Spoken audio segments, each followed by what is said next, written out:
Do you want to talk about Stranger Things, Lucy? I do, yeah. For a show that I don't watch, my freaking social media algorithms have just been flooded with complaints about a show I don't watch. Oh, I don't really want to complain about it. I mean, like, I suppose do you want me to talk about it? Because you've not seen it. You're not going to watch it, are you? This is purely to SEO up this episode. I'm glad it ended. That's going on the poster. Yeah. But I think they did it well. It could have been really rubbish. Holy shit. That is the complete opposite of what I've been flicking through. No, I think they did a good job. I think I've heard a lot of people slagging off Noah Schnapp's performance, the guy who plays Will. And actually up until this point, I was like, they got to get rid of this guy because he can't act. But I really feel like he got some good acting lessons, which I think I've talked about already on the podcast. You did mention it. But yeah. My biggest complaint is the amount of work that Millie Bobby Brown has had done to her face, which meant she literally couldn't emote. And it became very evident when she was with her co-actors whose eyebrows were moving to convey emotion and feeling, and she literally like couldn't move her face. It was absurd. And I'm of an age where, you know, as a woman, you start to really scrutinise your face more than you've ever done before because you're told that, you know, youth is beauty and youth is value. And people around me are starting to have Botox and I didn't really realise it. And then when I actually look at their face, I'm like, there's something wrong with your face because you're not emoting. And I think there's something very wrong with actors doing that because like she was emotionless. I mean, she's not a great actor anyway, but at least if her face moved, she could do something. And she can't even do that. So that's my biggest criticism. My second biggest criticism is that they did leave it a bit open-ended. Like, did she actually die? I kind of wish they hadn't done that because now it's like, oh, there probably is going to be some bloody spin-offs and I don't want to see them. But yeah, I actually... You know me, I'm a little bit easy to please. I can be a bit opinionated when I think it's really rubbish, but, you know, it could have been a lot worse. It could have been like Lost, you know? Yeah, fair enough. And there were things that I wasn't on board with, like the military suddenly being in the Upside Down and the Upside Down suddenly being this like real actual place that you could go in and out of. I didn't really like that. But because I liked the mystery, but I don't know. I think they did a good job. I've been getting all these manic videos about Vecna fucking around with episodes and episodes disappearing from Netflix or something as a sort of marketing gimmick. Wow, really? Yeah, but most of it was about how are they going to tie up this in the time that they have left. And I'm looking at my phone going, I don't know, what are you asking me for? Phil and I were talking about that because they finally explained the Upside Down, that the Upside Down was a bridge into another world. And it was, you know, based in physics and about this exotic plane or something. I can't remember what it was, something like that. I can't remember the exact physics term that Dustin used. And I did say to him, I was like, do you think they had always planned for this, that the Upside Down was going to be a bridge between worlds and that they were going to use this fold in time theory? And is it called a fold in time, the book? I don't know. Crinkle in time. A wrinkle in time. Wrinkle in time, that's it. Wrinkle in time. Fucking hell. A crinkle, it's crinkle cut. I mean, crinkle's more fun to say. That's the definite. And so Phil's like, I don't know, like it does feel a bit kind of shoehorned in. I was like, yeah, but at least it's not so far-fetched from where it started. So I don't know. I could have done a bit of research to find out if that was always their intention. I haven't bothered, so I clearly don't care that much. But yeah. Fair enough. Now that we've fulfilled the SEO requirements of this episode, should we talk about a different Stranger Thing? Yes, let's definitely talk about a different Stranger Thing. I've got loads to say about this. went down in a proper rabbit hole in researching this. So yeah, let's talk about real dolls. Let's talk about real sex. Yeah, so some background. We were going to come into the new year, 2026.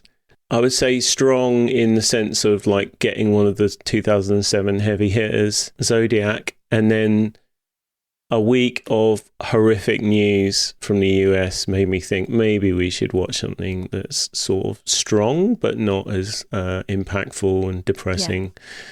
Yeah. And here we are, Lars and the Real Girl. The first male loneliness movie.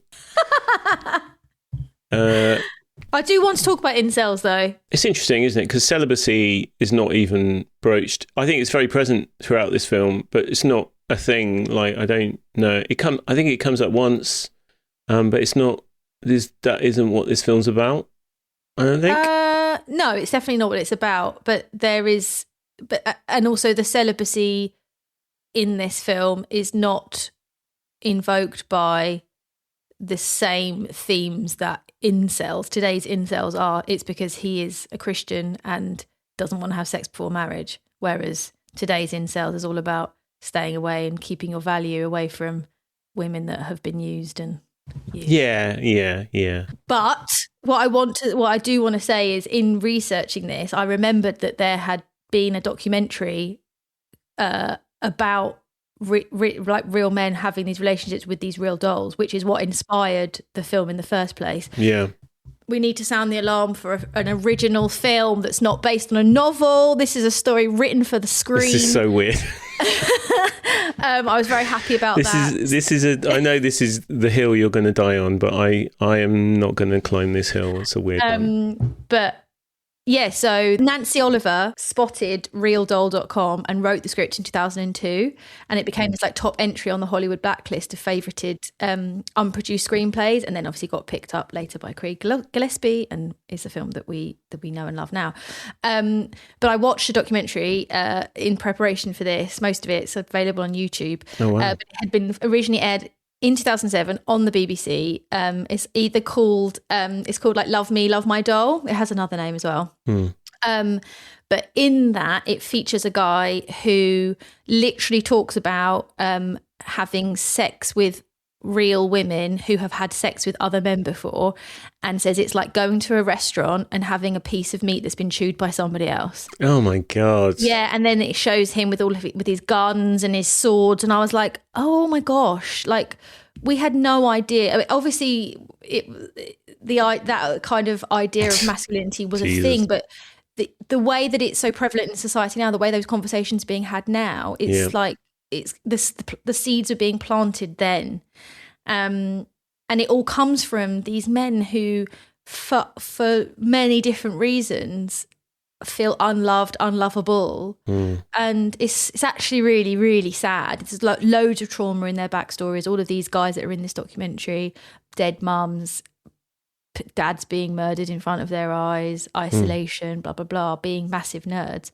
And I just feel like maybe today there'd be a bit more acceptance of these people, because we've got online dating in a way that they didn't have back then. There's more access to more people rather than just staying in your community. But not... Interestingly, one of the things, my takeaways from rewatching Lars and the Real Girl was actually how sweet Lars is and how lovable he is and how tender and kind he is to Bianca, the real doll, and the way he treats her, the way he talks about her, things like they talk about her hair and he's like, oh, however she wants to have her hair is how I like it, you know, whatever makes her happy. I love her for her, not her hair, something along those lines. And it's just like, he's like a dream guy, dream boyfriend, which I didn't think at the time when I first watched it, but he is. The way he talks about her, the way he validates her and treats her as a woman. I know she's not real, but yeah, there's lots of really interesting themes to talk about here.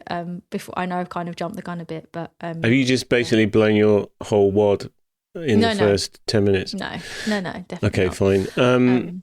Yeah, it's an interesting one, isn't it? It's very well positioned.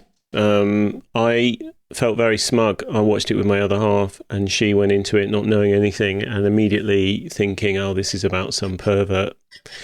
And then watching the film grow on her as it plays out was really, and how wholesome it is, was really satisfying. So that was great. We should probably talk about the plot, right? Yeah. Lucy, can you break down the plot for me? Lars and the Real Girl is a low-budget indie dramedy exploring love, loneliness, and the power of community. So within the film, super shy Lars Lindstrom, played by Ryan Gosling, develops a romantic but non-sexual, very important, non-sexual relationship with a life-size, anatomically correct sex doll named Bianca. And as you said, the inference is that he's a perv and a sleaze. But as the film unfolds, we watch his supportive family and small town play along to help him grow emotionally. And his purchase of Bianca is as a reaction to unresolved trauma and imminent change in the birth of his niece or nephew. Lucy, who is in this film apart from Ryan Gosling? We have Emily Mortimer, who plays Karen. She is Lars's sister-in-law. Paul Schneider, aka Mark Brendanowicz in Parks and Recreation. He played Gus, Lars's older brother. Patricia Clarkson as Dagmar, the wonderfully compassionate and supportive doctor who really helps to give colour and expression to Lars and the reasons behind his actions with Bianca. And then we have Kelly Garner as Margot, who is Lars's co-worker and sort of love interest. Yeah, and it's almost like the town, small Midwest American town. They're all trying to get him hooked up and get him laid. So it's interesting how they've inverted that, and surprising that one of the big things about this film is that how supportive, I'd say, like the vast majority of that community is for this guy. And that's clever. It's a very clever kind of inversion of a couple of things there. And you wouldn't expect a community, I don't think, to be that, wholeheartedly supportive of this one guy. I guess it speaks to the community, right? It speaks to how close-knit they are. Yeah. They all go to church. There's no enmity. It seems like everyone's kind of getting along. It's nice. Yeah, it's very cutesy. Yeah. I guess like we've basically implied that we both really liked it. Yeah. Yeah. And I loved it the first time round. Still love it. I definitely had a different reaction to it in terms of my understanding of masculinity, relationships, neurodivergence, which I definitely want to talk about, mental health. I was very young and naive when I first watched it. But yeah, the love is still there. And it was interesting because I remember finding Ryan Gosling. I didn't know who he was at the time. I hadn't watched The Notebook. I still haven't watched The Notebook. Oh wow. Yeah, I don't know, it's just a bit too romantic for me, I think. But maybe I do need to give it a go. But I didn't know who he was, and I thought he was a bit like, ew, gross. And they did a really good job of like de-glamorizing the Goz, although he hadn't really become the Goz at this point, had he? I don't know. The Notebook was considered, he's a Mouseketeer, right? He's a Disney boy. Yeah. But the Notebook had really kind of broken him through, I think. And then a film came out, I think in 2006, called Half Nelson, which is really good, which is based on a short, I think also stars Ryan Gosling, and then they kind of developed it into a feature. And that's really great. Like, he is so good in that. It's about a teacher who is also a crack addict, but he's an amazing teacher. Maybe I've seen that, but I don't know. Really good, like won a shitload of awards. So this feels like at the time he was obviously established and interested in doing interesting things. It does feel like this was a risk, but obviously not. It went his way. I feel like Lars could have turned into the men's rights activist version of Ken in Barbie. Two ends of the spectrum. Oh.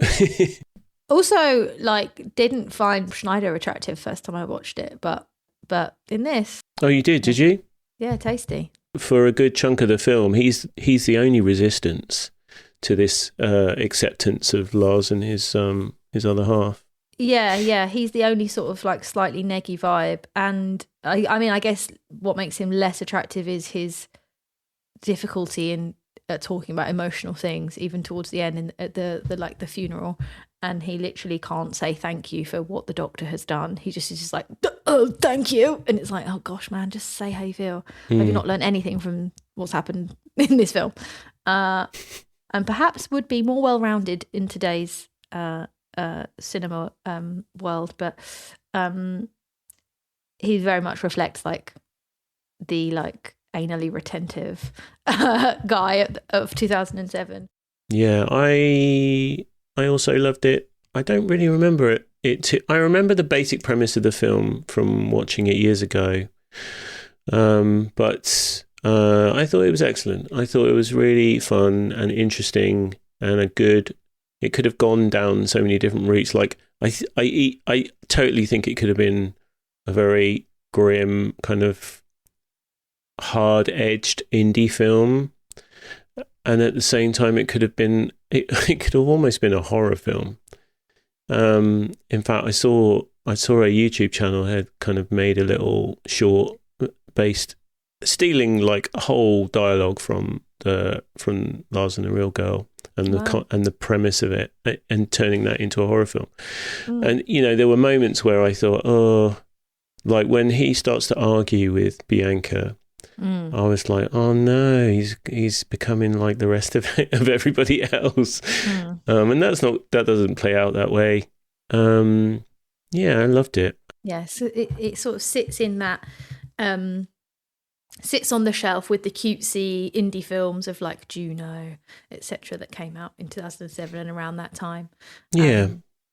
That deal with issues and sort of deal with them head on, but not in a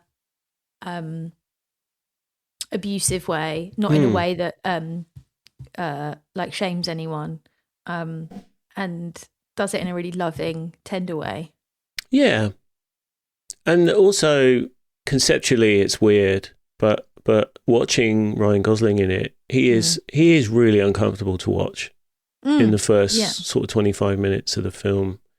And then like he's so good, right? Yeah. And then you watch, he doesn't like completely relax, and he doesn't change immediately as soon as this doll arrives. But he does become a lot more engaged with other people. There's more eye contact. There's some sort of skin to skin stuff which we established that he's not comfortable with.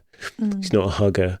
That watching all of that on a spectrum of him at the start of the film through to towards the end, it's not an obvious like binary. There is so many levels to getting from A to B in that. And that's all Ryan Gosling. It's amazing. He's brilliant. Yeah, and also very funny. Early on in the film, where he's at church and his friend gives him a flower to give to an attractive girl, and then next beat, Margot, the choir girl, who also turns out works with him, says hello to him, and he immediately throws it away. It's just, the timing is perfect. And then runs away. Yeah, then he runs away. It's so funny. I watched the trailer earlier, and that scene is in the trailer, and they put a little comedy kind of whip noise under the bit where he throws the flower away. Like, do they? Oh, brilliant. Yeah. I was like, you didn't have to do that for that to be funny. No. Very funny. Yeah, very good. Tell me about overall what you liked about this, and then we'll get into specifics. I came into this literally off the back of seeing Marty Supreme in the cinema. I had a very nice day yesterday where I had a little date myself day, and that included going to the cinema alone, which I haven't done for years but loved, because I really wanted to see Marty Supreme and just sort of couldn't wait for other people to be free, and didn't really, just wanted to do it myself. Anyway, came home, made dinner and put this on, and it was such a palate cleanser after what I just didn't really enjoy with Marty Supreme. There's lots to say about Marty Supreme, but we're not here to talk about that. But I would say the thing I enjoyed the most about this film was the pace. There's lots of long takes. They really take their time to unfold the story, as you say, and take Lars and the rest of the community through the relationship from beginning to end.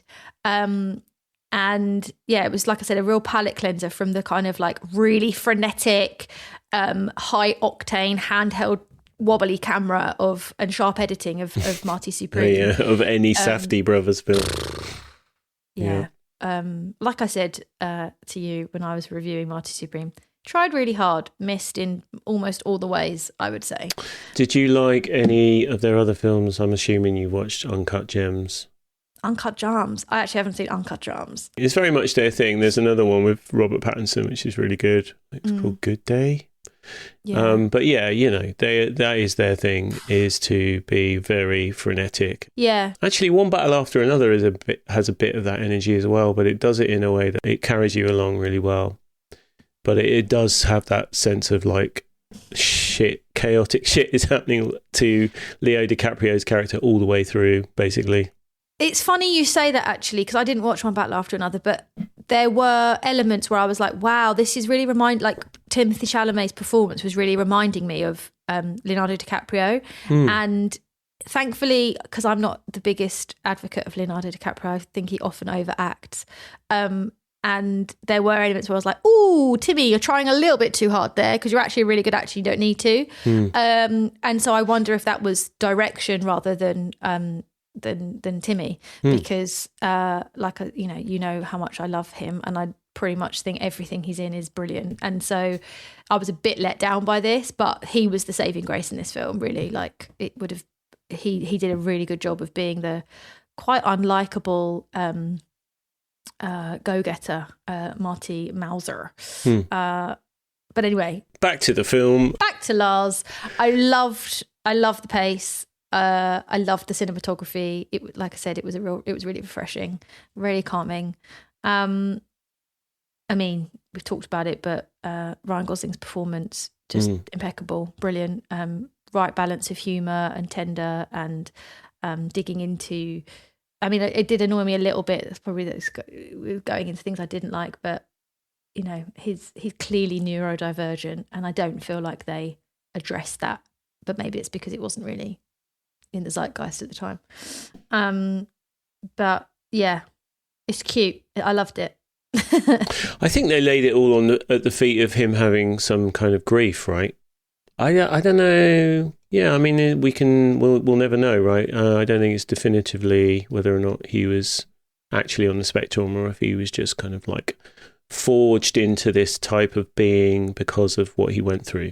I don't know. Maybe. I don't know. But either way, I thought, you know, the approach to the mental health aspects of this, what it was, what you do, I thought was really great. You know, very refreshing for that time, I think. Yeah, definitely. And not cloying in a way like you would get with a Rain Man or some other kind of thing. Yeah. You know, it's like, yeah, this guy's he's in his own little place. That's nice. But he's not hurting anyone. No. Yeah. What about you? What did you really like? Well, I talked about how good I thought he was, just how uncomfortable he made me feel at times, and how watching him change very, very slowly over time is amazing. I think I've mentioned, but I thought that the way that they portrayed that community and how supportive they were is really great. I do feel like I mentioned that Gus was like the only kind of sticking point in that. And I feel like if they wanted to, they could have easily made that more of a point of tension if they felt they needed it, but it obviously wasn't going in that direction as a film. They wanted it to be more of a comedy than a drama, I think. And it's all very funny. I laughed a lot at this. I love the fact that you do start to worry as a viewer when Gosling starts to sort of openly row with Bianca and get jealous of like the fact that she, it sounds so crazy, the fact that she has stuff to do and she's got her own life. And then you see that extended to Margot as well. Like there's a point in the film where he's just looking from his cubicle over at Margot like a 10-year-old would, you know, like just like waiting for her to notice him and then just going back to doing his work. And I thought that made me like, if I hadn't seen this before, I'd be like, oh no, is he going to turn into a knob? And then, you know, he's almost immediately really lovely to her when he performs CPR on her teddy.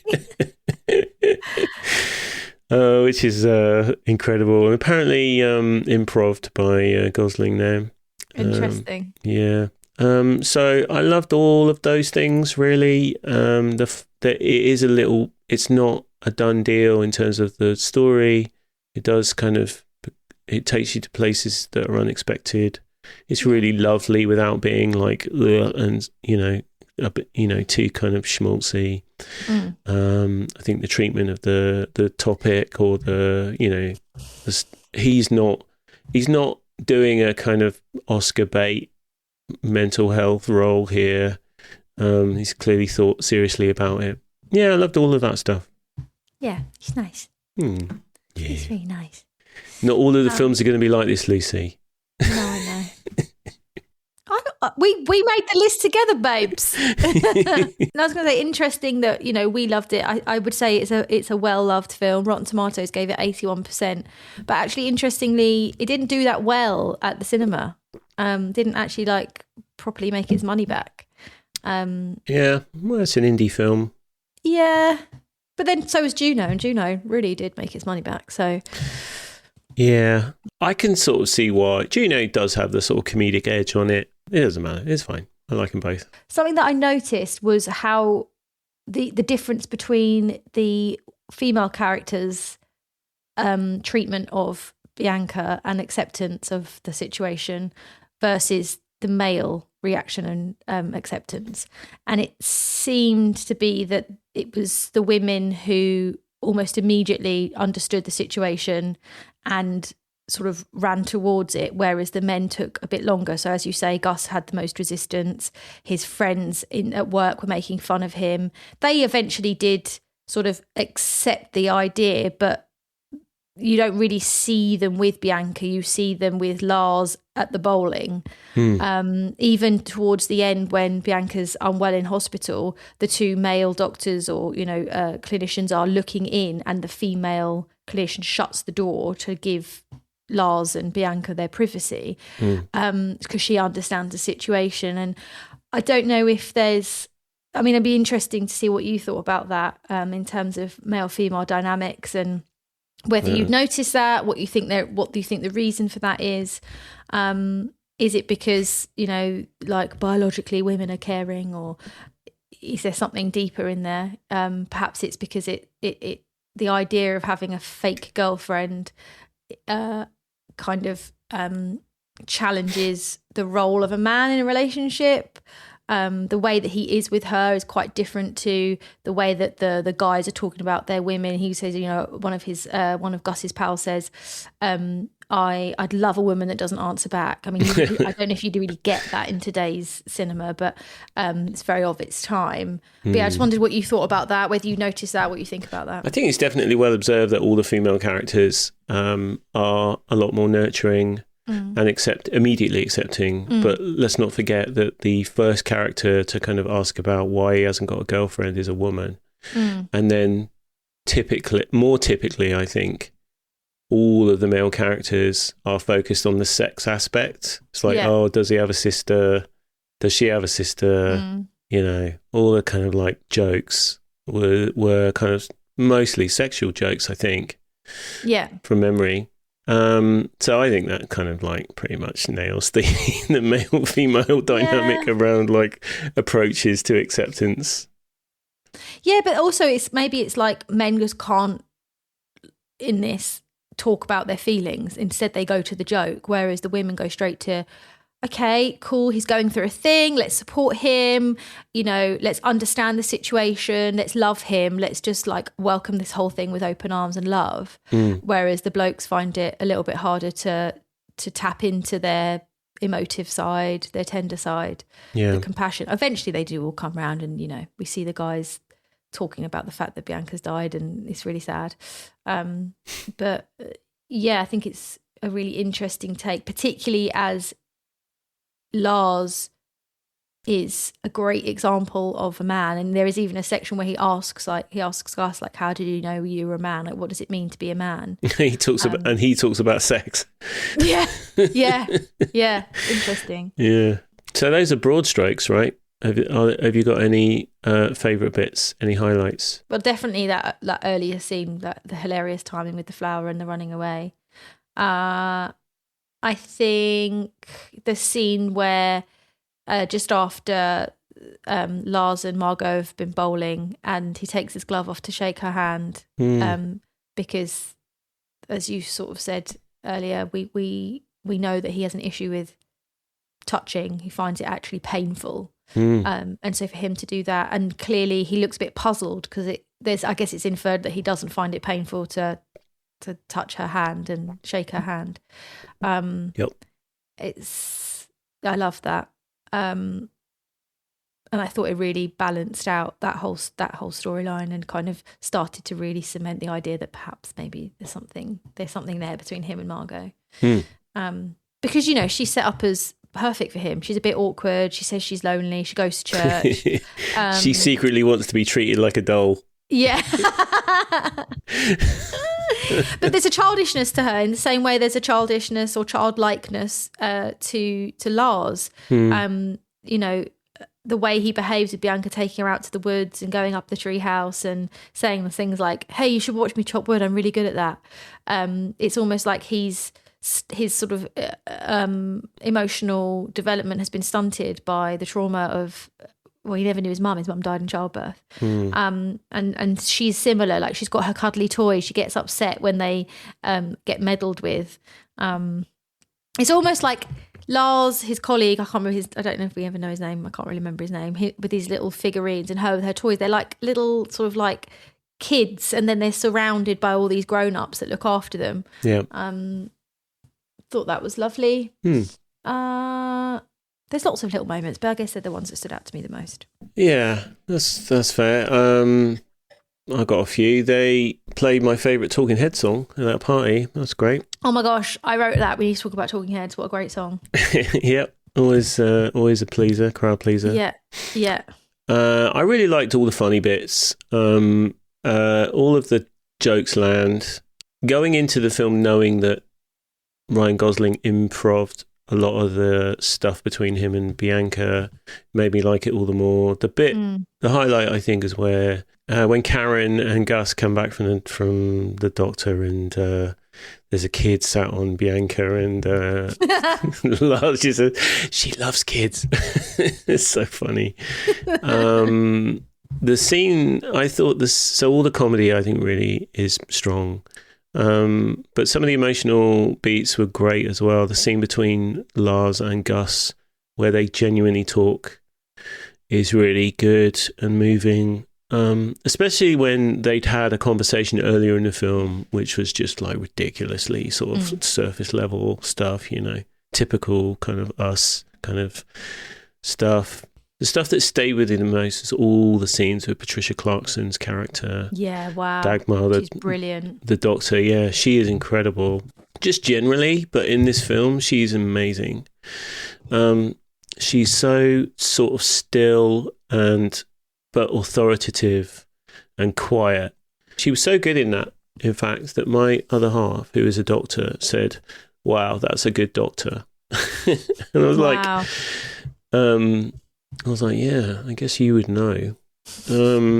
Which I'm sure would be something that Patricia Clarkson would love to hear. Because she's not a doctor. She's pretending. FYI, she's an actor. That's right. So yeah, all that stuff, I thought those were the bits that kind of stayed with me, specifically the doctor. All the scenes with like him and the doctor, I thought were really, really great. You learn the most. You can see like her process at work with him, doing work with him is so clever. And she's got such an incredible presence all the way through the film. And you learn about her and, you know, how lonely she is. There's a point in the film where you think, are they going to get together? Oh, really? Oh, wow. Did you? Because they share those moments and you think, whoa, you know, isn't that interesting? Wouldn't that be an interesting dynamic? Oh, wow. No, I never got that. No? Okay. No. Fair enough. Just me. But yeah, those are all my best bits. Did you notice that everyone's got kind of German names?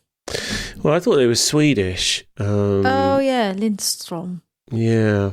Scandi. So I did notice that, and I started to think about the just sheer volume of knitwear in this film. I know it is like the snowy Midwest.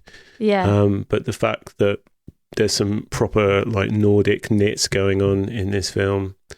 When we talk about recommendations later, I'll tie that in nicely, put a bow on it. But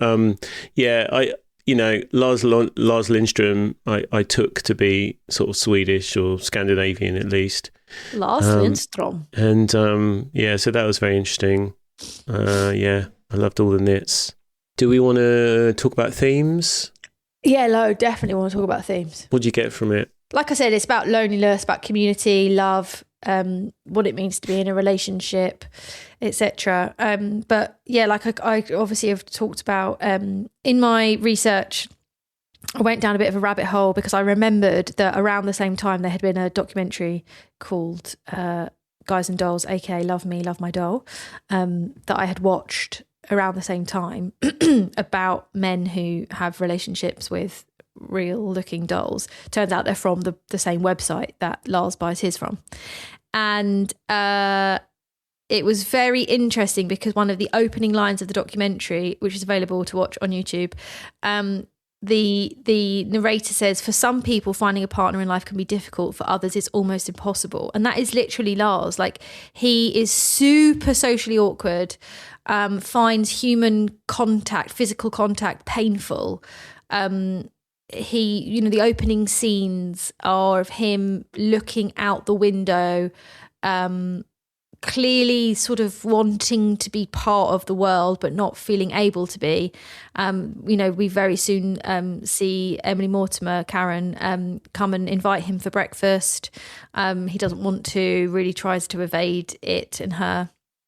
She eventually rugby tackles him to the floor to get him to come to dinner. Yeah. Who amongst us hasn't done that? Yeah. But like actually super traumatic for him for that to happen, like literally being hugged in that way must have been felt awful for the character. So he finds it super hard, and the guy that makes the dolls in the documentary says, like, some people find it so hard, like, who am I to stop them from having some level of intimacy? Which of course Lars doesn't have. He has the intimacy of like being in a relationship, but he doesn't have any physical intimacy in that way. But it's an interesting sort of like look at the reality of lots of people's lives that are lonely and isolated. Obviously Lars isn't. He's very well loved. He's in a really tight-knit community. He's part of the church. He's got his family like, super nearby. But for whatever reason, he feels lonely and he isolates himself. And it's kind of, you kind of start to think about like what lengths you would go to if you were that lonely. Like, I talk openly about the fact that when I first moved into my flat, it was the first time I'd ever lived alone, ever. I'd always lived with family, with friends, with partners. And for a long time, I had this like really horrible feeling. And I was like, it's more than like, I was a bit depressed, but I was like, there's more to this. And I realized it was loneliness. And, you really have to like get through it and learn to do like, either get on with the feeling. And I, eventually did, and actually quite like being on my own now. Like I said, I had a lovely date with my Date Myself Day yesterday. And there's a lot to be said for being okay being on your own, but like for lots of people, like they just can't get over it and get past it. And I think the exploration of what then happens when he does have a partner and how his community enfolds them into it, and loves him, just absolutely loves him. And I think there's a really good scene where he says, no one cares about me, and he's acting like a kid. And Karen's like, everyone cares about you. The reason we do all of this is because of you, because we love you. And she doesn't talk about the fact that, Bianca's not real. She talks about her like she's a real person, like, she's come into this community from outside, and they've all really taken it upon themselves to love her and support her. So I think I think that thematically they do that really well. But interestingly, it's so close to reality. So again, in this documentary, you've got guys there's one guy called Everard, and his mum has died, and he's also into like model aircraft, and he's replicated the room that she had in her nursing home in his house with all of her stuff. Wow. And there is like a weirdness and a seediness which I just don't think comes out in Lars and the Real Girl, perhaps because he doesn't choose to have relations with the doll. But I think the reality is much worse than what we see with Lars, where he's like the ideal guy, like the way he treats her, the way he looks after her, and the reality is a lot worse, I would say, with these guys who actually do buy these dolls, and there's something like icky about it. Yeah, I mean, it's predicated on the idea. It's predicated around sex, right? Which is not the be all and end all of relationships. No, but it's that you see them, like, to make them stand upright, they have like hooks in the back of their neck, and then they chain them up, and it's just a bit weird the way they talk about women, the way they talk about relationships. It's like, it was quite hard to hear, I have to say. I do recommend watching the documentary. And like you say, I think they could have made Lars and the Real Girl really sinister. Yeah. But they don't. And they do a really good job of making it cute. Yeah, 100%. But there also is something in the way that I think it comes from the way that Craig Gillespie treated the doll on set. So they really treated her like a real actor. Yeah. And I've actually found, of all places, an interview with Ryan Gosling and Craig Gillespie on a Christian website called belief.net. Oh, yeah. Because obviously Lars's faith is really central in the film, and his church community. By the way, as an aside, love the depiction of the church community, particularly coming and sitting with him when Bianca's dying, because that is so true of my experience of church, my experience of my church community. Like, they will run to you when you need them, and they will like literally wrap you up and care for you, whether that's feeding them, like the way they brought round food. It's very real, and it's so lovely. And I think the way that they depicted that is really true and tender. Big shout out to my church, love my church. But yeah, so I think the way they got around the possible seediness is they treated Bianca the doll as a real actor, and they acted with her like she was real, and they didn't treat her like a sex doll. Behind the scenes, they like took her to her own trailer to change her clothes so that you didn't see her bits, and I think that if they hadn't have done that, there could have been some level of ickiness to it. I don't think the doll had any genitalia either, right? Yeah. It did? Yeah, there's the scene where when she first arrives in the house. I mean, in the production, right? I think they got a doll that didn't have all of that detail. Oh, I don't know.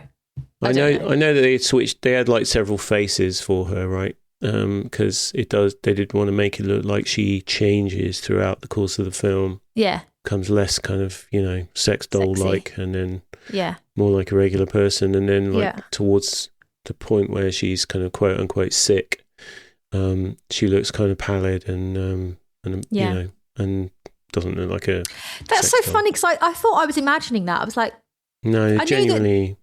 Yeah, because I knew that they Karen like wipes the makeup off her face. Yeah. So that's obvious. Like, no, her face definitely changes. Wow, interesting. I didn't know that. I'm glad I didn't imagine that. I was like, am I just like personifying this to make it feel more real? But no, okay. Yeah, they should have got her together with Fred from I Am Legend. They'd have made a great couple. I did a lot of reading. You fell down a bit of a rabbit hole. I fell down a bit of a rabbit hole around YouTubers making content around this film from the perspective of... There was one great one about, and this gets to themes about relationships and what are relationships, Yes, they're about companionship, but they're also about reflecting something back from you into you, and sort of they're about almost self-acceptance to a point. But there was also a couple of videos that were made about mental health, and that they were really interesting. So it obviously inspired a lot of different, niche content creators to make stuff around this film, which I think is really great. And obviously, I think they'd all keyed off the fact that the production treats this doll like a real person. The director, Craig Gillespie, says that Gosling, I think maybe he led on that or encouraged it, but he, a lot of the exchanges between Lars and Bianca are not in the script. Like, he just came up with them. There's a really great video, which I'll list, of him, Ryan, not Lars, but Ryan being interviewed, and then him sat next to Bianca, and him and Bianca having an exchange, this is really funny to watch. It's almost like he says, I think there's a question where Bianca is asked, what made her want to work with him? And he kind of leans forward and listens to her talk, quote unquote, talk to him. And he says, "Oh, you didn't have to say that." And then talks about how she thought the main draw for her was to work with him. Yeah. Yeah, which is a great send up of like actors on doing press, I think, as well. So good. As well as being a funny little bit. And yeah, he apparently learned to knit, which I think is kind of sort of ancillary to the plot, but okay, fine. There was a lot of good knitwear going on. Yeah. There is a knitting scene. I don't know if you've seen your algorithm probably isn't serving you this type of content. No, it's serving me shit about Stranger Things. Yeah. Which is apparently not true. Well, I think probably a lot of fans didn't love Stranger Things, but I'm a bit easily pleased. Okay. No, but there's, speaking of knitwear, and Ryan Gosling, who is, a certified Hollywood heartthrob. There's a carousel going around about, women don't want men that look like this, like all beefed up. Women want men that look like this, and it's just loads of like sexy men in like cute knitwear. There's a really hot one of Chris Evans actually, and that just feeds into it. Ryan Gosling knitting. I mean, come on, but he's making cute cardigans to wear. I think. Yes, please. Oh yeah, there were so many cardigans. So many cardigans and sweaters and that cute like blankie that we learned was knitted by his mum while she was pregnant with him, and then you see it over Bianca's knees in her wheelchair. So he's giving it to her. It's like passing on. It's like he's starting to shed the layers of childhood trauma, slowly but surely. Yeah, there was a couple of interesting bits. Like at her funeral, he's wearing like a sort of pink knitted jumper under a suit, which I'm like, that's a look right there. That's a fit. She had been wearing that jumper. Well, that's the thing. So that gets me onto the next thing, because at the point where she is sick, but she has come back home, And he says to Gus comes into her room and says, I was going to put her to bed. And he's like, I'm just going to stay with her. Yeah. And it looks like he's wearing one of her T-shirts. Yeah, he is, like one of her pajama tops. Yeah, it's like a sort of floral pajama top. And I was like, that's weird. A bit Norman Batesy, isn't it? A little bit. Oh, you've ruined it now. I think that actors knitting is quite common, right? They have a lot of time and they want something to do while they're sitting around waiting. And so I think a lot of them have taken up knitting. So maybe Ryan was just getting into that. I did find a YouTube channel called Not Fancy Knitter who rated the film for knitting authenticity and gave it 5 out of 5. 5 needles, I guess. I don't know. Oh, so nerdy.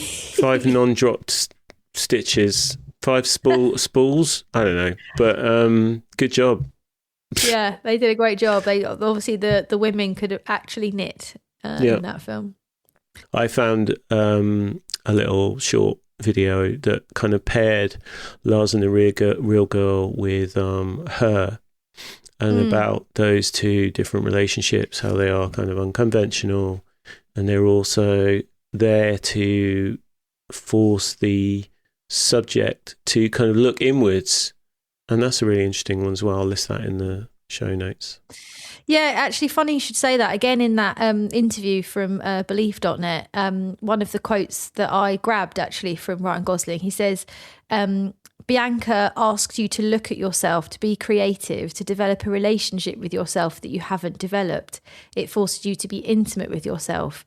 Everybody gets something out of their relationship with her, which is so true, isn't it? Because you're forced to like check your own bias with it. Like you say, you find it a bit like we're supposed to find it weird and like mental that he's got this doll that he thinks is real. But then slowly but surely you go along with the community and you end up, you know, getting really sad that she's dying.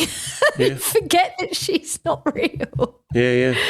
And then also Craig Gillespie says nobody knows how to reach out to him, i.e. Lars, how to react to him, and then Bianca turns up and that's their avenue, that's their way of like, that's their in with him because he's shut himself off so much.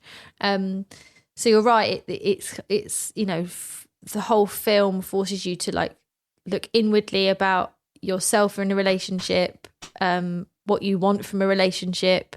I think I sort of touched on this, but I wouldn't have been able to like understand that side of it when I first watched it. I was like 20, whatever, 19, 20. No, hang on. Yeah, about that. And now I watch it and I'm like, gosh, the way he is, the way he treats her, he treats her like a princess. Like he really cares about her and loves her and looks after her and wants to do the best for her. And he won't have seen that. Like we learn his mum died in childbirth. So he's never, the only relationship he's apparently seen or that we can go by is seeing his brother with Karen. Early on, when I was rewatching it, because I kind of forgotten, you know, the whole story, I was like, oh, does he fancy Karen? Is that part of it? Like, I can't remember. Does he sort of, because he was asked to dress Bianca in Karen's clothes. Yeah. But yeah, so he just sort of had this innate knowledge of how to be, and he doesn't need to ask his brother what it means to be a man. He's already doing it. Yeah, thought that was good. Yeah, I mean this holds up in 2025, right? Yeah, definitely. Interestingly, again in that documentary, one of the guys talks about how he just finds it really hard to find a girlfriend. And he's, you know, like, you know, something that I think is really interesting about me is that I fly hang gliders, but, you know, it's irrelevant to women around here. All they want is a guy that goes down the pub and drinks beer. Really? And I was like, wow, I think it's well cool that he flies hang gliders. Like, I find that so interesting. But yeah, that's weird. Yeah, maybe there was, I mean, there's obviously other things about him, like he's got a model of his mum's nursing home bedroom in his house, but that's probably quite an ick turn off. But, you know, in his eyes, he thinks that women don't find him interesting. And I do think that nerdiness is probably more celebrated now. Yeah. And people want to be with someone, I mean, we're talking very hetero here, soz, and I can only speak from my own experience, but like, you know, it's super sexy when someone's got like a weird thing that they're into that you're not into. Yeah, for sure. Like I find it so attractive, particularly if they're like really knowledgeable about something I have no idea about, or want to know more about. I'm like, yeah, tell me everything. So I think that's interesting. And I do think that like someone like Lars probably wouldn't need to have a fake girlfriend these days. I hope that he would meet someone, you know, online. I don't know. We'll see. I found another nerd, so there you go. Online. It works.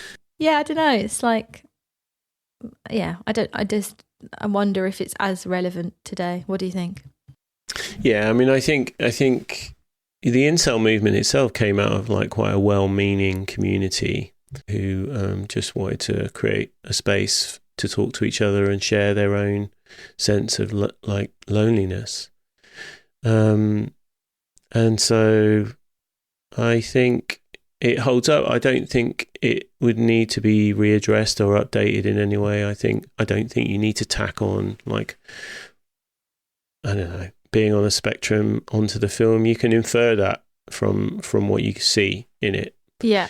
Yeah, I think it's pretty relevant. More relevant, I would say, But I think all of the stuff that we've talked about here, like the good and the bad, David Bowie predicted all of this in 1999 and talked about how the internet, which was, he was seen as an early adopter of the internet as a sort of platform on which to speak to people and release music and stuff.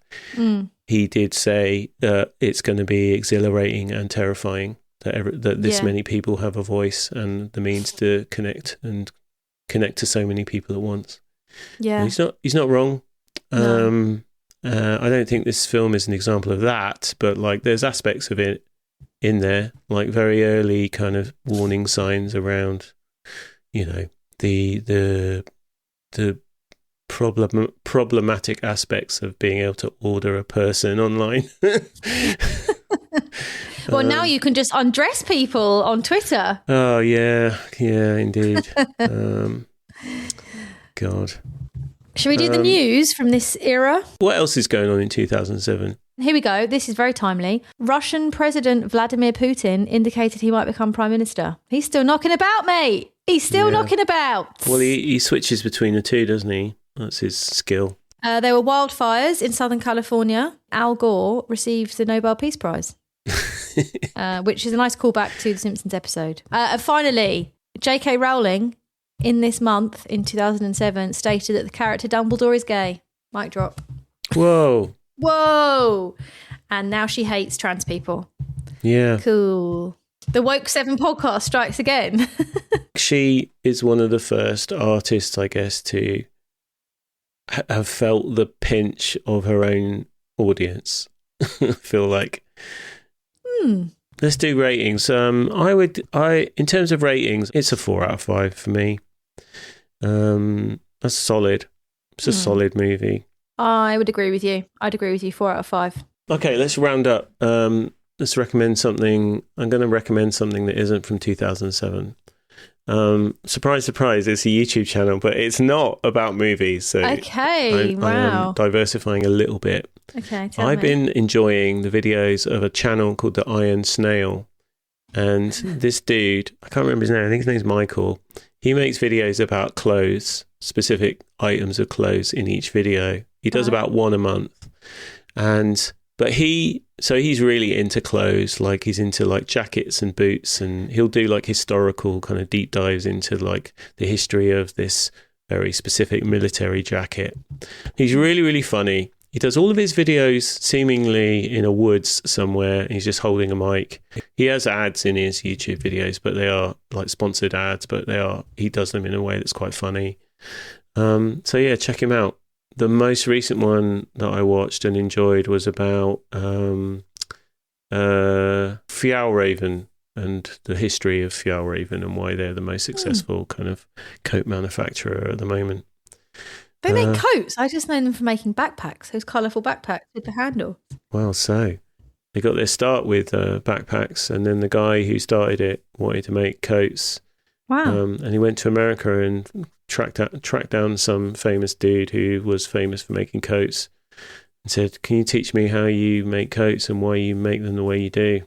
And that guy, I can't remember his name, said, "Well, I'm actually about to retire from doing that and just run a farm, but yeah, I'll teach you everything." And then he did. And then, here we are. Wow, that's really interesting. I need to get my brother onto this YouTube channel. So and what's interesting, and this is something I've learned only after watching a buttload of these videos, is that he has made his own pea coat. He's made a thing called the Mammoth, and the brand is the Iron Snail. So I don't know what, is going on here, like whether he started to just do these channels as a vehicle for a clothing brand effectively. Probably. But he's basically made like a content channel, which is just in and of itself really, really fun and educational. Yeah, good stuff. Fun. I don't really have any recommendations. Apart from it looks to me like this year is going to be a good year for cinematic drama. Some great trailers that were aired before Marty Supreme yesterday. I'm really looking forward to it. Obviously, we've got Nolan's Odyssey later, but in the short term, a film called Rental Family, which is out this month, but looks like it might have already been released in the States. All right. Starring Brendan Fraser, and he plays the role of like a kind of stand-in dad that gets like hired in Japan. And I think I saw something about this where people who are lonely will like hire actors to like play a role in their life. And he plays the role of Western father for a mixed race Japanese girl, and it looks brilliant. It looks sort of whale levels of performance from him. So I'm interested to see that. Also a film, I can't remember the name of it now, but a Korean movie from the same director as Old Boy. Shout out film and television crew of 2010. We watched Old Boy at uni. God, yeah. Of course we did. Fun film. That octopus scene is always a bit... So yeah, it looks like there's going to be some good films this year, and I'm excited to get to the cinema a bit more this year. Cool.